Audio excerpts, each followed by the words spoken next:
Welcome back to Four to Score Sports, episode number 35. I wish it was episode 33. You'll find out why later, but it's episode 35. So, obviously, you guys know I'm Ryan. We're here with Mr. Zach Dietrich. Yeah. We're here with Mr. Devonta Keith. Bam. And we are here with Mr. Colton Powell. Hello. Sad news, Caleb can't make it this week. He's doing fine. He's all right. We knew he wasn't going to be here. He just had some stuff come up. So Caleb's not going to be here, but still, you guys know Caleb's doing great things for us on social media. Make sure you follow us on Twitter at 4, like the number 4, to score sports. And then on TikTok at 4 to score sports, just like it is on our Instagram, FOURTO score sports. You guys know how that goes. So make sure you follow us. And when you're done with this episode, if you haven't already, make sure to check out Pub Sports Talk episode. So this week, I'm just going to start us off. It's going to make everyone really happy by me saying this, but last week I said the Yankees hadn't lost in however many games, and they still haven't lost. We're on an 11-game win streak, 3 games up in the wild card. I remember a month ago this time, Yankees were about 5 down. They're up 3 right now. I believe they're 12-1 with Rizzo in the lineup. That's insane. The run that the Yankees are on right now is absolutely insane. I'm just happy that I essentially called it. Yankees are winning the World Series. Still behind the Rays, though. Yeah, I mean, I'll give credit where credit is due. The Yankees have been playing really well. The Red Sox even have actually won a few games after they had their tough stretch. It almost feels like a Boston Yankees matchup in the wild card is kind of inevitable. It's heading straight for a collision right here. That's great for baseball. And I also think that either a Boston or a Yankees series with the Rays in the divisional round would be great for baseball. I think. And not only that, after that series, it would be essentially Yankees-Astros if the Yankees win. And that's just like a rivalry matchup. That's but the Yankees are probably going to beat the Rays in 2 games. But I'm not even going to say anything just because I'll respect the run that you guys have been on. It's pretty, it is the regular season. That is when you guys generally like to perform better because definitely doesn't happen in the playoffs. But huge wild card implications going into a series. The Yankees, who are in first place wild card, then the A's, who are currently, I believe, only 1 game behind the Red Sox. Maybe Yankees and A's have 70 wins, don't they? Something like that. Yeah, A's have 70 wins. Yankees have 74. Red Sox are the team in the middle of that, but the Yankees and the Rays are playing right now. Oh, well, they're playing a series at the time of recording. So that'll be very interesting. Make sure you guys stay tuned for that. Mariners 1 game behind the A's. I just looked. It's pretty cool. Well, France has been smoking the ball. Yeah. Did y'all see that game yesterday? Who was it? Dodgers-Padres, 16 innings or whatever? Yeah. Wow. Tatis tied it up in the 14th. Doesn't matter, though. Nails an L. Played great, but off, man. Padres. What happened? What happened to the Padres? Try to compete this year, and they're behind the sorry-ass San Francisco Giants, who apparently are gross, but their roster looks not much better than what some of the bottom dwellers and maybe the Central and the AAA. Yeah, something like that. Yeah. I don't know. Well, tell me about the Red Sox, baby. What's going on with the Red Sox? I mean, they've been playing better as of late, like Zach said. We beat the Rangers 2-1 in a series, and at the time of recording, we're up 7-2 against the Twins. So if we hold on, then that'll be another series win. Now it's 8-2. I just got the notification. So if we can hold on, then that'll be good. Chris Sale's back. Once every 5 games that the Red Sox play, I go into the game knowing that our starting pitcher is not going to give up 5 runs, so I don't have to worry about that, and that's Chris Sale day. I saw that Chris Sale has the last 3 immaculate innings for the Red Sox, and they're all within the last 3 years. Yeah. 2 years. One tonight. I actually got to watch this one live. It was pretty cool to watch. But, yeah, I mean, once every 5 games, we have Chris Sale on the mound, and I know that our starting pitcher is going to do what a starting pitcher should do. It just so happened that this game was against the Twins. His last 3 starts have been against 3 lower level teams, I guess you could say, with the Twins, Rangers, and the other one not being very good. I forgot. Oh, the Orioles. It was the Orioles, so 3 kind of bottom feeders. His next start will be in St. Petersburg against Tampa Bay, so he'll have a little bit of a test there. That's huge. So that's huge for Boston. Yeah, so it'll be good to see. Like Zach said, it kind of feels like it's going to be a Boston, New York wild card as of right now, which, like he said, that's good for baseball, especially with if both teams are 100% healthy. You're looking at a Garrett Cole, Chris Sale matchup in the wild card. You are not a baseball fan if you're not looking forward to a Cole Sale matchup in the wild card. I'm sorry, like you're not a baseball fan. Top 5 pitchers in the league, top 5 pitchers of our generation, even like these two guys have been dominant for years and years. And with an all healthy team, you're talking about stars across the board with Schwarber, Bogarts, Devers, and JD Martinez for us, and then they obviously have Judge, Stanton, LeMahieu, Rizzo, Torres, those kind of guys. So it'll be really interesting. We'll have to play at the Little League ballpark though in New York, so that'll kind of suck, especially if Gallo hits a 310-foot home run, and then. Hey, but guess what? If Bogarts hits a 310-foot home run, it's a home run. Y'all are on the same field, the same time as the Yankees. We do have Devers and Schwarber who are lefty sluggers, but Schwarber who that's huge. That's good. I don't have anything like bad to say about Aaron Judge. Like he goes the opposite way, just as good as anyone in the league. And I guess playing at Yankee Stadium helps him a lot because Aaron Judge, Aaron Judge is the type of player like where if you don't like Aaron Judge, you just simply don't like how good he is because there's nothing that he does. It's like Patrick Mahomes in football. You have to like him. He hasn't done anything. He does nothing but good things to make you hate him. It's professional. So, but at the same time, him playing at Yankee Stadium does benefit him because of his opposite field power.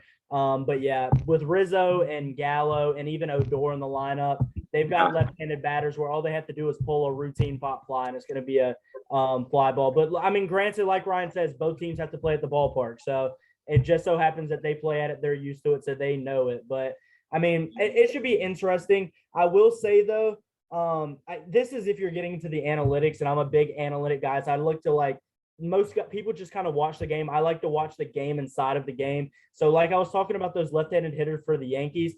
If you watch baseball, left-handed pitchers, it's harder to hit left-handed pitchers if you're a left-handed batter. Same with righty. So if we do play at Yankee Stadium, Chris Sale will be pitching. So it'll be harder for those guys like Rizzo, Gallo, and Odor to be able to hit because they are lefties. So I guess that. And on the other side, with Cole throwing, that gives our lefties like Travis Shaw, Rafael Devers, Kyle Schwarber, gives them a little bit of advantage that they can be able to see the ball better.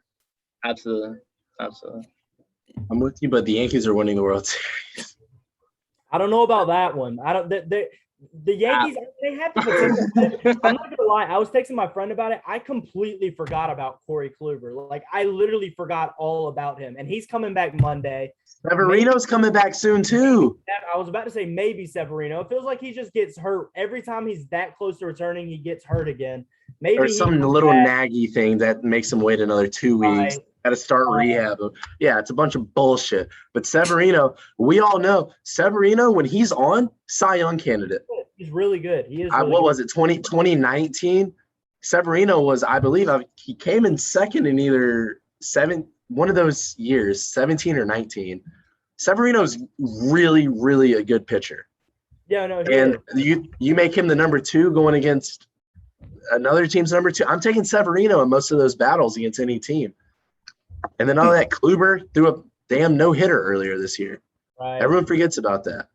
And I feel like some names for the Yankees have kind of gone under the radar. To the common fan, most people wouldn't know who somebody like Nestor Cortez is, but he's been amazing for the Yankees. Yeah. Jonathan Loaizaga, a bunch of people aren't going to know that name. Losiaga. Yeah. He's been solid at the back of their bullpen. They need to get some of their vets to playing how they're used to playing, like Chapman, Britton, and even Chad Green has been shaky at points. But the bullpen, I say it every year. The Yankees have the talent to go as far as they want to go. I'm not a big Aaron Boone guy. I don't think he's that great of a manager, but they have the talent to do whatever they want to do. I'm with you on that, Cole. I don't like I'm still bitter that we got rid of Joe Girardi back in 2019. That was 19. 19 after Yankees overperformed, went to the ALCS. I don't know. I don't like that move. The Phillies got a gym there. And then not only that, we lost. What did it get them? Swept by the Rays. Yeah, this last weekend we swept them. That's the thing is, I mean, like Who did you sweep last weekend? Not the Yankees.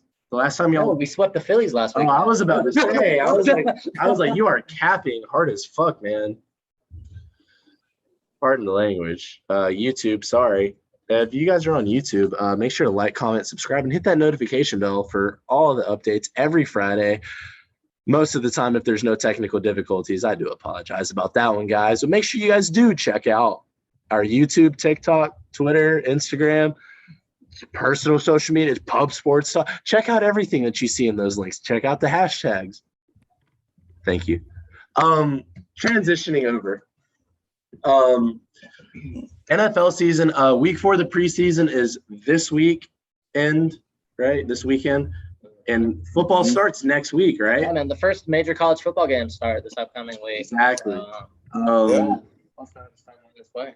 So, obviously, you guys know that we've all got our tickets to the Go Pack game. Maybe not Keith, because, he's doing big boy things out there at Coastal Carolina. Clears are a little bit better. Thursday's all booked up because, you got a show to do. But then before that, you got to work. But we all know who's going to take it home. Go Pack, baby. Go Pack. We're out there. But anyways, NFL's coming up. I'm personally, especially with Hard Knocks, I'm a Cowboys fan, die hard. I'm gonna pull for that. I'm not necessarily gonna support everything they do, but I'm gonna want Dallas to win. If we're tanking that, I don't want Dallas. You guys know what I'm gonna pull for Dallas, but I'm really excited for this year. Pretty much the most I've been excited since 2016 when Dak and Zeke were rookies. I'm excited. You have Hard Knocks. You're seeing an inside. You're seeing how much Dak Prescott loves the game of football. You're seeing how much Micah Parsons loves football. You get to see players on other teams, how much they love football, like the Rams. The mic'd up practices. Ramsey was apparently very, very pissed off that CeeDee Lamb and just CeeDee at the time, and Michael Gallup would not give him extra reps. That's the kind of stuff that you love to see when football season's approaching. Some of the game's best players fighting, arguing, like, come on, like, let me get another one. That's the stuff that you love to see as a fan from your team. But ultimately, we're here. We're going to do some awards. We got MVP, Offensive Rookie of the Year, Defensive Rookie of the Year, Coach of the Year, Comeback Player of the Year, Offensive Player of the Year, Defensive Player of the Year. Did I forget anything? Good shit, Ryan. Good shit. Yeah. Rookie of the Year. We're offensive and defensive, baby. Coach of the Year. I got that. That's like impossible. That's not really. Walter Payton. I personally. Okay, here's the thing. We don't know who's going to be nominated, though, to be fair. Yeah, I don't like the Walter Payton Man of the Year award. I personally think any kind of sportsmanship award, I know that I probably wouldn't win it. I don't like the concept of winning it because typically it's who's the nicest player in the game. I'm out there trying to talk shit. If I'm a professional, I'm talking my shit. I talk shit. Sportsmanship is overrated. Exactly. It's just like, oh my God, can I say you can be a sportsman and a gentleman at the same time. They shouldn't be mixed up. I'm not saying that these sportsmen who, are out there talking shit are bad people or anything. But if you're not out there talking shit, what are you doing? I'm sorry, like, you're in an intense wide receiver matchup with your corner. Like, if you're not busting his ass all game, like in his head, like, what are you doing? Are you even like playing? Like look at what Kobe did.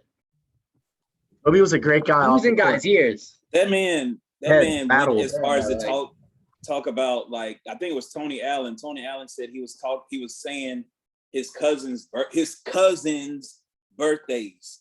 Tony Allen didn't even know his cousin's birthdays. He was just saying numbers, and like he went back and looked, and it was his cousin's birthdays, bro. That's insane. You have to be insane to be a mental game. That's a Mamba mentality. That's different. All right. Anyways, let's go kind of backwards here. I would say in the importance of the awards. So I would say the least important award, probably Comeback Player of the Year. Probably. Like, what does that ultimately do for you? Who are the big candidates? Obviously, Dak, Joe Burrow, McCaffrey, Nick Bosa, right? Or is it Joe? Nick Bosa. One. Who else? Somebody, JJ. wasn't a linebacker that got hurt or something? Who's that dude for the Steelers that got hurt? Bud Dupree. Dupree. He's good. He's good, but I think you're really looking at those top 4 though. and like you got to think an offensive player is always a lot more fun to watch than a defensive player. And you know all these awards have Derwin stories James. and You think everything. Derwin James could get it? I don't. Derwin James is up there. Derwin Yeah, James would it's have to hard have. for him to He get would it. have to have 9 interceptions, like allow 2 touchdowns. He's a only. beast though. He could very well do He's it. a monster. Yeah. That guy's a monster. If you think of the stories, it's chances are it's going to be a quarterback or a running back. Yeah. Chances are, look at history. My prediction and Colt's prediction is Dak Prescott. I'm going to speak for Colt. I haven't talked to him about this. Colt, am I correct in saying Rain Dakota Prescott? Yeah, I mean, there's a bunch of people that think it could be like Saquon or CMC, but I think Dak. Like, I mean, to be fair, like I'm just gonna cut it like how it is. It's a media award, like the best story. You know what I mean? Like, I just think that if Dak goes up there and has like a mediocre year, like I think CMC or Saquon could run for the most yards of any running back all time, and Derwin James could break the interception record. But I still think it's going to go to Dak because it's an immediate thing. Everybody loves Dak. The Cowboys are America's team. Seeing the way that he went down on national television last year, it kind of like broke everybody's heart, even people that wasn't Cowboys fans. So I think either way, it's going to go to Dak. Yeah, same. I'll give it to him. I'm with you. Who's your prediction for comeback player of the year? Yeah. So, Cole, I really do like what you said. I'm gonna be completely honest. I think that some of the fans and the viewers that have been watching recently, if they do know anything, they know that I'm probably one of the larger anti-Dak people out here. That I'm honestly on the show with a couple of Cowboys fans. I think that in the event that Dak stays healthy the entire year, he's going to put up numbers. And like you said, it's a media award. A quarterback is going to be more likely to win this. He's going to have more gaudy numbers. It's more important to his team. I definitely agree with Dak being the favorite. And right now, he is a big favorite for a C-point. That's why really I think it's going to come down to Burrow and Dak. As much as I love my guy CMC, he can have 1,000 and 1,000 and not win this award because Dak threw for 4,000. Yeah. And like Cole was saying, you look at the stories, it's a media-based award. Dak's got the whole thing. His mom passed, his brother passed. He's been out there saying he's battling depression. He's got so much stuff. He was having an insane year last year, and then he gets hurt. You know, he's on pace to break all the records for just about damn near every passing statistic. I mean, I remember Lamar didn't have more pass yards than Dak until like week 9. Lamar's a great quarterback. I'm saying, like Dak was insanely think about good. it this way. If you say that Dak is going to stay healthy for all 17 games, what would a McCaffrey or a Bosa's stat line have to look like to, in theory, actually be able to make a case for this award? I mean, McCaffrey would probably have to go for 1,500 and 1,200 with 20 touchdowns. More than Like, in 15. theory, if Dak stays healthy. Because that offense is going to be buzzing. I mean, I'm not saying they're not going to go 8 and 9. It's a matchup of two stories. You have the number 1 overall pick who got hurt, and they just drafted his best friend from LSU, Jamar Chase. Apparently, he can't catch. You guys have seen the memes. Heard that. He can't catch the Delta variant. Anyways, so I mean, you got the two stories. McCaffrey would literally have to win MVP to get comeback player of the year. He'd have to put up, I think, like I mean, you'd have to go 1,600. He'd have to go like 1,500. He'd have to put up damn near He'd have to- 3,000 total yards from scrimmage and like 15 touchdowns. Now, this is assuming full health for Dak and Burrow, of course. In the event that somebody like Dak were to get hurt early again, then, I mean, it's a free-for-all, of course. McCaffrey could probably go 1,000 and secure it. Everyone's rooting for Dak to do good, though, and stay healthy. Everyone's rooting for everybody to stay healthy. We don't support injuries here at 4 to Score. If you didn't I know. hate Dak, but if he were to hurt his knee again, I would donate him my ACL if I could. I hate seeing injuries to high-profile athletes, man. It's the Wow. worst. Another note, what's the second? Coach of the year, probably. Who's y'all's pick for coach of the year? I I got a think couple guys.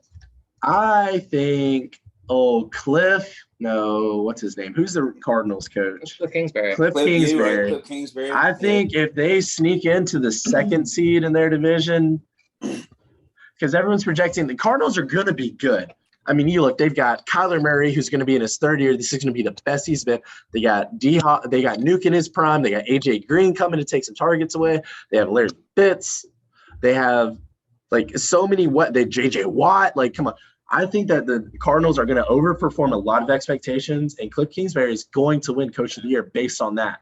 Everyone's got them in last, and I think if they come in first or second in their division and make the playoffs,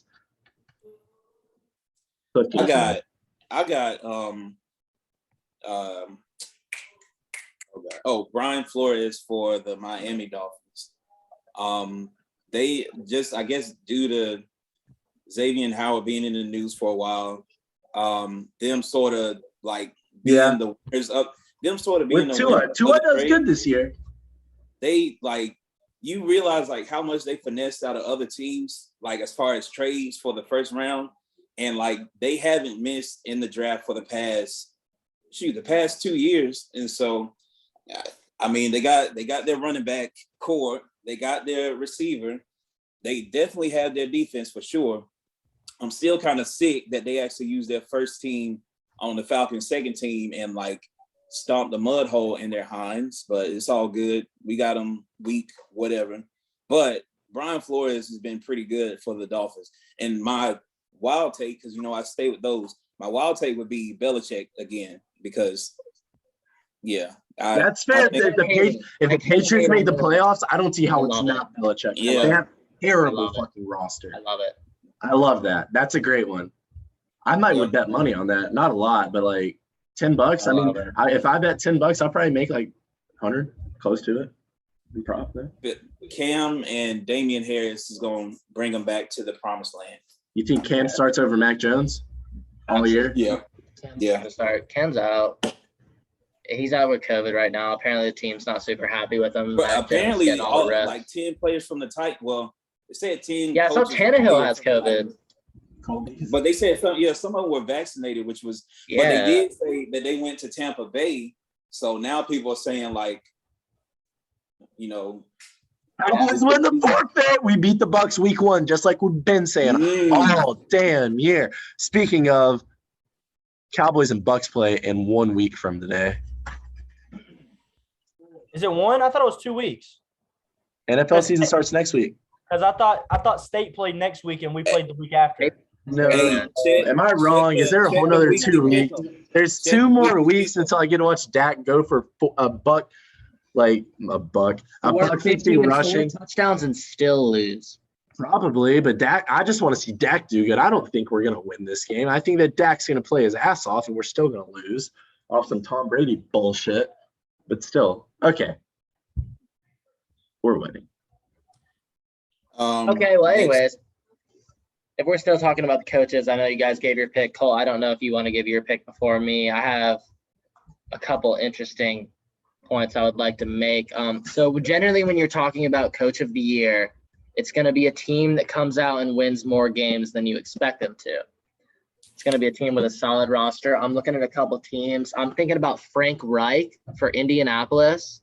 A couple early injuries. Of course, Wentz got injured earlier in the season. He's supposed to be their starter. They don't really know exactly what's going on with that. Quentin Nelson had the same injury. He's going to be back soon. They have one of the best rosters in the NFL. I think that give him a chance. Frank Reich actually coached with Wentz back when he was the MVP or the MVP frontrunner for a few years until he tore his ACL. I think there's a chance that if he comes back healthy, that team can be really good. And if they end up beating the Titans in the AFC South, Frank Reich gets looks. Of course, I know we already had some of the NFC West mentioned with Cliff Kingsbury. The problem is the Cardinals are honestly good enough to be a playoff team, and they still might be the worst team in that entire division.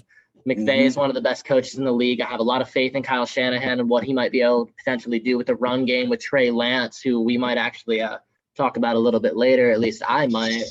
Obviously, like I said, McVay is up there. I like those guys. I just wanted to highlight some of them. In the AFC North, it's really competitive. There's a lot of good rosters there. Whichever team ends up winning that division, whether it's Baltimore with Harbaugh or Cleveland, who has a great roster. Tomlin's one of the best coaches in the league. I like a lot of those guys, but I definitely wanted to give notice to Frank Reich just because I think that there's a chance if Wentz does stay healthy, Still not that better is than an Dak. underrated roster. Don't And I forget, brought up- Wentz is never better. He's not better than Dak. I'm taking Dak from day one of the 2016 NFL draft at pick 135. I'm taking Dak over Wentz every single time, every Never game. got hurt that year. He was the runaway MVP. They were Don't literally give a talking shit. about him winning the MVP, and he got hurt in week 11. I don't give 11. a shit. Okay, Russell Wilson was winning the MVP this year in week 11. No, What happened but Wentz, they were talking about him winning the MVP, and he didn't play the last 6 weeks. Like at the end of the year, they were still talking I'm taking about Dak every single day from the 2016 draft at pick 135 all the way to today. I'm taking Dak over Wentz. I love Dak. Dak. And at the end of the day, since either of them have been drafted, they do not have more than 2 playoff wins combined. I was about technically Carson Wentz had the Super Bowl ring. Yeah, no, he doesn't. No, he Why are you doesn't. so good at that? Foles has the Super Bowl. Carson Wentz has a grand total of 3 career playoff passing yards. That's all. Cole, who's your pick? Yeah, so my pick, I think you could go with somebody like McVay, because I could see the Rams easily winning 13 games this year, something like that, somewhere around there. I mean, same thing with Bruce Arians or maybe Andy Reid. I'm going to go with Vic Fangio, who's the coach for the Broncos. I really like the Broncos roster this year. Teddy Two Gloves. I like that actually. Nah, he tweaking.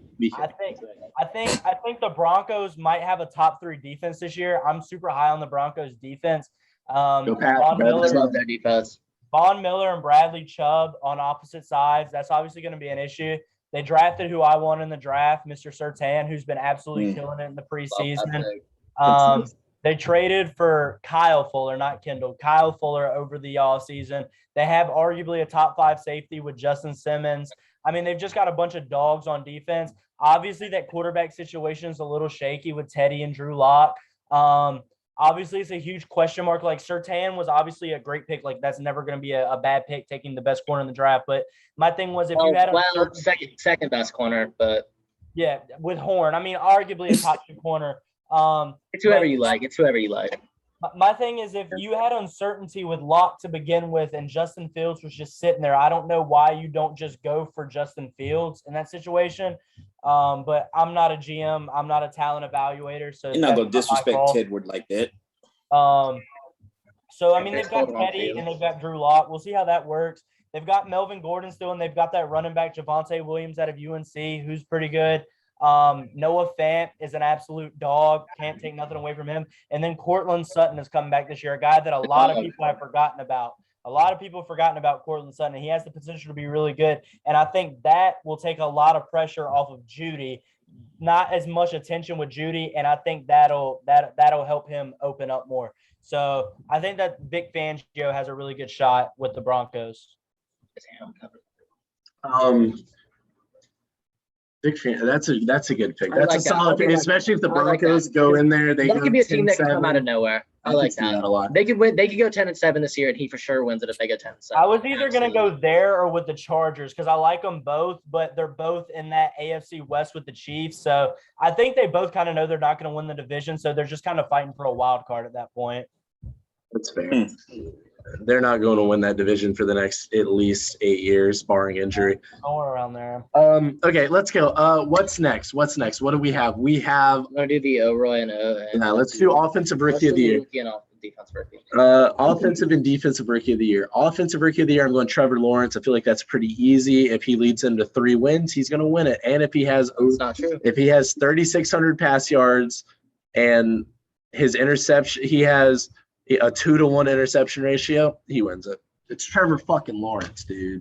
And he's looked like dog shit in the preseason. And that roster is dog shit as well. And I'm looking at some of these other rookie quarterbacks because it's going to be a quarterback that wins this award.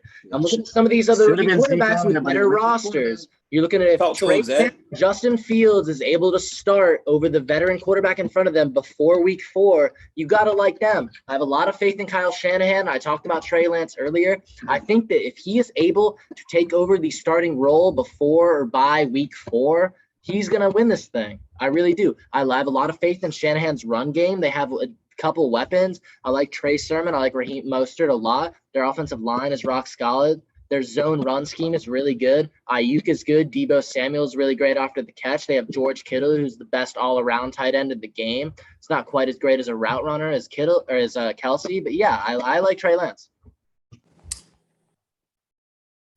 I got Najee Harris. That's fair. That's I a like good that as well. He was my number 2. That He was my man- number 2. I hate saying it. Like, of course I knew he was going to be good, but it's like he did not miss a step coming from Alabama into the league. Like, that man is running like super grown men over.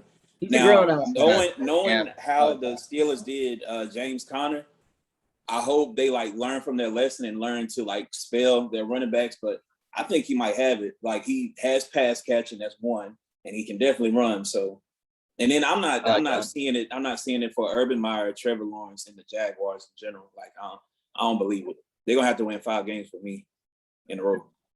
Random fact about Urban Meyer. I think if the Jaguars start 0-5, he Gets quits. fired? I think he quits. I think he quits. Yeah. Not fired. He quits. I don't think he should be in the league, but that's That's we'll talk about I that feel once you. they We'll start get going 5 because they're going to. Just wait. Cole. Let me hear it. I think Najee Harris isn't a bad pick, but the reason I didn't go with Najee Harris is because I think if a non-quarterback was going to win Offensive Rookie of the Year, what have happened last year with Justin Jefferson. Yeah, It would happen with Ezekiel Elliott as well in 2016. Yeah, exactly. I I'm with agree. you. Yes. It's going to be a quarterback. I think like he's gonna have to have like forget a top rookie season ever. He's gonna have a top running back season ever to get. I mean, that's shit, like if you even look at Ezekiel Elliott, 1,700 yards, 700 receiving yards. JJF had like 1,400. Exactly. Like a quarterback is winning this award. Yeah, that's why I don't think it's gonna be everyone Najee. starts the soonest. He's gonna have to go crazy. So I'm gonna go with a quarterback. Like Zach said, Trevor Lawrence hasn't looked the best. And the reason I'm not going with Trevor Lawrence is because of the help around him. That offensive line is a wet paper bag at this point. Yes, thank you. Travis Etienne, his buddy from Clemson, sadly, he's done for the year, which that kind of sucks. They've got some mid receivers. Chenault's okay. Marvin Jones is okay. I don't even know who He's good, but he's going to be bad this year, I think. I think he's really bad. O'Shaughnessy is their tight end or something. Like he's not good. He's a blocking tight end at the most. But they don't have weapons. So and then when I look at quarterbacks in better situations, I see Trey Lance and Justin Fields. But the problem with those two is I don't know when they're going to take over the starting role. And it's the same with Matt Jones. So for that reason, I'm going to go with Zach Wilson. Zach Wilson has had a great preseason. I think some of the weapons that the Jets have are kind of underlooked. They're really not that bad. I think Corey Davis has really good potential to be a wide receiver. They're 3 running back. I mean, they're 3 receivers. I think Michael Carter out of UNC. Is it Michael Carter? Michael Carter. They got Jamison Crowder still. And they've got Crowder still. Exactly. Wilson. Braxton Berrios actually went to Leesville, by the way. And I know they've got high school. Road High School. We know. So Cole, what's your overall number 1 prediction? Let me hear it. That's Zach Wilson. Zach Wilson. Okay. Fair. Let's go defensive rookie. I'm going Micah Parsons. Micah Parsons is favored everywhere. The way he's played in the preseason, it shows it. He plays linebacker at a vulnerable spot for Dallas. Yeah. He's made a lot of tackles. He's had fumble recoveries. He's on every single tackle. And as you see in Hard Knocks, he just loves the game of football. I've got Micah Parsons because in order for a cornerback to win it, they're going to have to be in the top 3 in the league in interceptions, which doesn't happen with corners. See, that's not necessarily true. And that's why I'm going to roll that into my pick, Patrick Surtain. And of course, I'm a big Panthers fan and I love JC Horn. I think he's going to be competitive. But look, like Colt was saying, the Denver defense is loaded. They have a great pass rush with Von Miller and Bradley Chubb coming back, Scope Hack. They, of course, picked up Fuller. They have Simmons in the secondary. That defense is dangerous, and I'm saying they're probably going to play like a possess the ball, try to hand it off. Teddy Bridgewater can't really throw the ball more than 25 yards down the field. So, listen, I think their defense is going to have a lot of opportunities, and there's a chance that Surtain legitimately does finish in the top 5 in interceptions just because they'll be thrown at him. They will be thrown at him. There's a chance, and I think that I like him. He had a good preseason as well. Parsons did as well. I think he's the other guy to look at. It's Parsons for sure. I'm gonna throw another wild card in there. I'm gonna go with what do they have? They call them linebackers, but they're really defensive end. I'm gonna go with Azeez Ojulari from the Giants at edge. Yeah. I think Pass he can. rusher. I don't know what's going. As far the Giants didn't really, they weren't good at all. But like for some reason, their defense always sort of pulled through as far as with the defensive line and the linebackers. So I think Azeez Ojulari is probably going to bring some sort of pain with their line. I think he can go get up there in sacks because they still have Dexter Lawrence in there. I'm guessing that they have Leonard Williams because he was the one that fought somebody. So like with that fight in the defense, I don't know. He probably could get some done. Just a little while. I've got Michael Parsons as well. I just think like obviously like he's gonna have a big role in Dallas. Like Ryan said, it's a huge position of need. He has the highest PFF grade of any rookie during the preseason, and he has the highest run defense grade of any player during the preseason. Which is obviously a huge need for Dallas. I think in Dan Quinn's defense specifically, he's going to play that hybrid where he's literally running north, south, east, west. He's going to be literally all over the field, just crashing and playing more with his mind and heart than thinking about it and overthinking. So I'm going to go with Michael Parsons. But the reason I don't go with Horn or Surtain is because, like Ryan said, it's super hard for a corner to win. I'm not denying that Surtain or Horn can't get like top 5 in interceptions, but that's what they're going to have to do to be in the conversation. So my sleeper pick behind Michael Parsons is Jamin Davis, just because behind that defensive line, he's going to rack. It wouldn't surprise me if he was top 5 in the league in tackles. He's going to get so many tackles and pass deflections, maybe interceptions with that Washington defense behind that D line. Okay. Really quickly, let's do offensive and defensive player of the year. Offensive player of the year, I got Devonta Adams. I think he's gonna lead the league in receiving yards and potentially touchdowns again. His last year with Aaron Rodgers. Typically, quarterbacks don't really win this award. Typically, it's usually a receiver or running back. I like Devonta Adams. If I had to pick someone else, I would potentially go George Kittle coming off an injury. I like that. But at the I like Devonta Adams. That's my pick. I like Adams. Like you said, this isn't typically a quarterback award unless a quarterback has an MVP season that just blows everybody out of the water. Not necessarily. Derrick Henry won it last year, didn't he? Yeah, but I'm saying I'm pretty sure the year I want to say was it the year that like Matt Ryan won the MVP? He also won Opoy, and he didn't even have that great of a year that year. I don't think the Falcons had a good year, but I don't think his year was that crazy. That was that was a tough final end of that season. That's 2016. Was that when Ezekiel Elliott won Offensive Player of the Year, not Rookie of the Year? I quit. I was 17 then. Wait, no, because I'm pretty sure Matt Ryan won the Opoy. Either way, I have no clue. Yeah.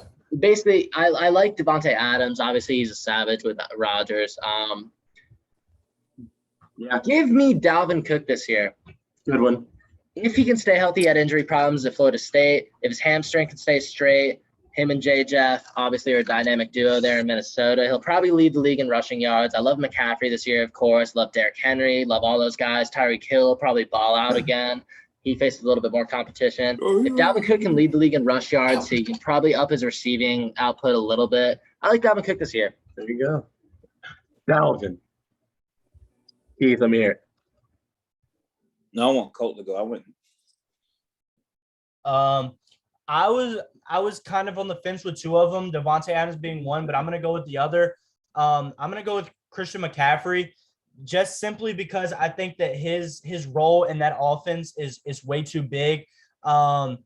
Like Zach said, it wouldn't surprise me if he went 1,000 and 1,000. And I think if he goes 1,000 and 1,000, it's not going to be like 1,000 and 1,000. It's going to be about 1,500 and about 1,200. It's going to be up there because of his role in that offense. If he's not hurt, he's going to be on the field for every single offensive snap, whether it's in the backfield or in the shotgun besides the quarterback. If he's lining up in the slot or if he's lining out wide, he's going to be in the offense. I love it.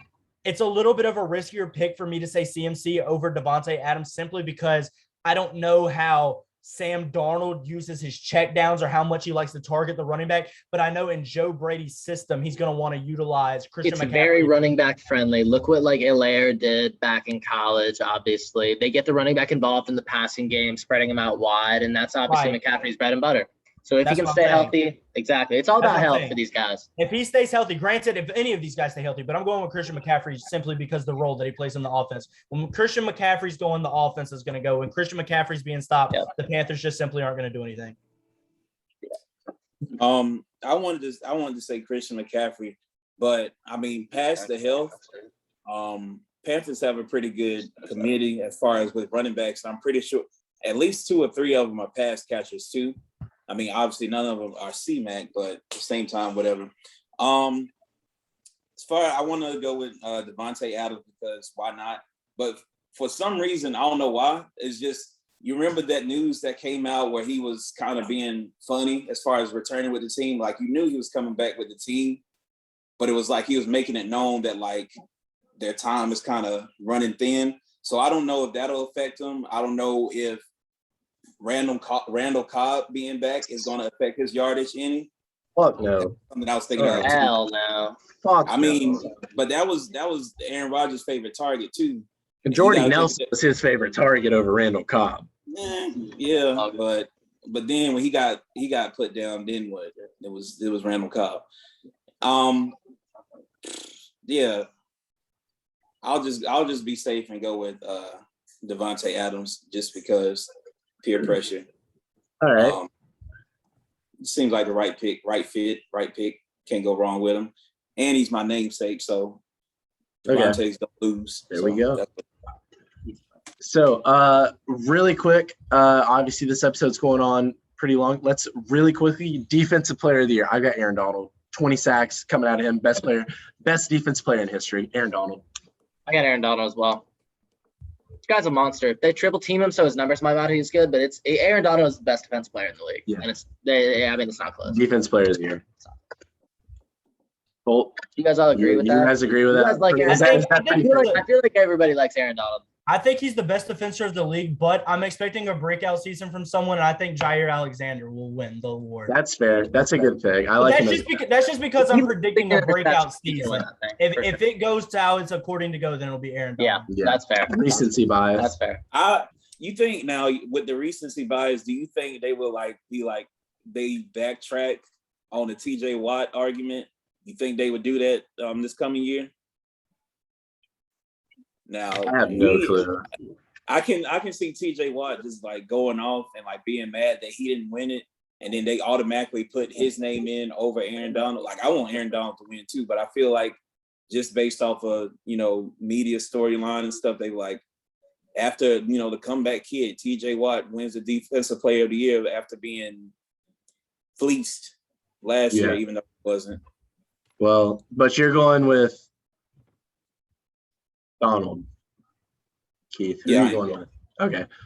Last but certainly not least, we're not trying to hold you guys forever. MVP. I know Zach's absolutely dying to do this one. Zach, not Dak. Zach, who's your MVP? Give me Josh Allen this year. He had a breakout year last year. I have a lot of faith in Brian Dable. I think he's probably one of the best offense coordinators in the league, and he probably should have got a head coaching job this past season. He did not. He will get one this year because Josh Allen is going to show out again. I have a lot of faith in Gabriel Davis, Cole Beasley because he finally got his ass vaccinated. Stephon, Peer pressure, boy. Bullying works, but bullying works. Bullying works. They made him do it because he didn't want to miss games, because he's a trooper, and he'll be in there in the slot in between Gabriel Davis and Stephon Diggs, one of the best route runners in the league. They spread it out a lot. They have one of the best offensive schemes in the league. Their offensive line gives the man all damn day. I think he obviously has a cannon, arguably can throw it like Mahomes. You're looking at Madden 99 throw power. Hello, lad. Listen, I love their scheme. I love their offense. I think that if they replicate the same year that they had last year and win 12, 13 games, Josh Allen's going to have a great year. He'll probably run you in 8 touchdowns because he's built like a damn linebacker. I like Josh Allen this year. Yo.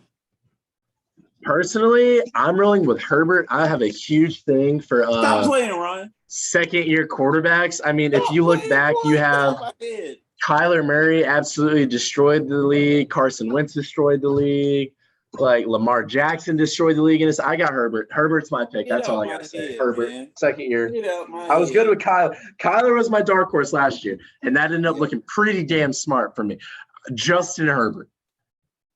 You know, it's crazy you said that because when we were talking about offensive players of the year, I was thinking around the same line. I was going to say Keenan Allen, but y'all argue me down about something that I still know I'm right about. So I was just like, I'm going to chill on that. I'm going to say that for another day. But I say Justin Herbert too. I watched the Chargers Hard Knocks, and like they were showing his. I mean, I know it was last year, but they were like showing his progression, like how they were also talking about like how him and Josh Palmer, the guy they drafted, built like sort of rapport. And they were saying like how even though they can play like good, they would say they suck. So any quarterback who says like they suck and just like try to do better than their best, I'm all for that. So we'll see what happens. We got Herbert.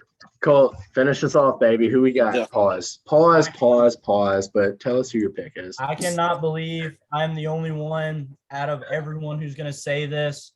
But I'm going with Mahomes. I feel like get the fuck out of here, man. We're here for good content, not accurate. This is coming from the guys who all said Aaron Donald was going to win defensive player of the year. Aaron Donald is funny and accurate. Okay, but I'm going with Mahomes. Okay. Mahomes didn't win it last year. So I'm going with Mahomes. I feel like this is the most obvious choice. Mahomes would have won it last year if Aaron Rodgers didn't have a stellar year. He had to have the arguably best year of his career to win MVP over Mahomes. Yeah, he did that. I don't see another quarterback having a top of their career year this year. Besides Dak. So I'm going Sam Darnold. Mahomes easily. I love Pat. Mahomes boy. You gotta go get that. All right, well, that's pretty much all we've got planned for you guys this week. Make sure to check out our Instagram. And again, I do wish it was episode 33, but it is episode 35, which is still an absolute great one. Just wait on it. Yeah, just wait on it. Let's wait on 33. Coming for you guys. Huge things coming out. I'm really excited about it, man. All of us really are into this. I really wish Caleb were here. He's doing great things on social media for us. We're really hyped to get this going for you guys. We can't wait. I'm excited. I'm really excited, guys. There we go. Season for this part. Oh. Zach, anything before we go? Before you sign out, what do you want to shout out? I'm gonna shout out to Wander Franco. He's Jesus Christ. Next. No, seriously though, he just ripped off the Rays franchise record for a rookie for on-base streak. He's at like 26 games. He's a doubles machine right now. He's a lock. Go ahead, put your entire financial future on him winning the World Series MVP. Oh.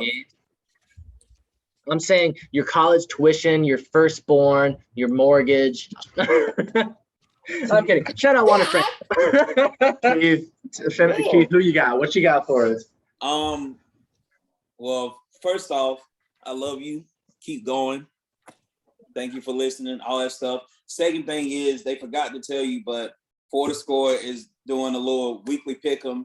We're going to tell you guys about the results. I'm trying to take all 1, 2, 3, 4 of their $5 bills because y'all know, like I know, I'm right about everything. So be on the lookout for that. Be on the lookout for weekly pick'em. Also, our weekly takes for the NFL. But as always, keep going. Keep being great. There we go. Cole, who you got for us? Patty Bevs. Patty Bevs. Shout out Pat Bevs. He's happy to be here. Dale. He already reached out to Anthony Edwards, who's gonna win MVP this year. Probably not. Red Sox. Let's keep going and make the wild card and let everyone see Yankees, Red Sox wild card because the Rays have got the division at this point. Yeah, they do. NC State can't wait to watch y'all a week from today. So y'all go out there and handle business. And yeah, that's about it. Hey, there we go. Hey, one more thing. The Mariners are 1 game below the A's, so don't sleep. You need the Yankees to win. That's what I'm hearing. And the Yankees are up 3-0 right now. Hey, man, all I'm saying is don't sleep. Don't sleep. Don't sleep. I tried to tell y'all without knowing anything. So don't sleep. Thank you guys so much for listening. Keith forgot to say it, but you are doing great. We love you. We're proud of you. Thank you guys so much for listening. We'll catch you guys next week.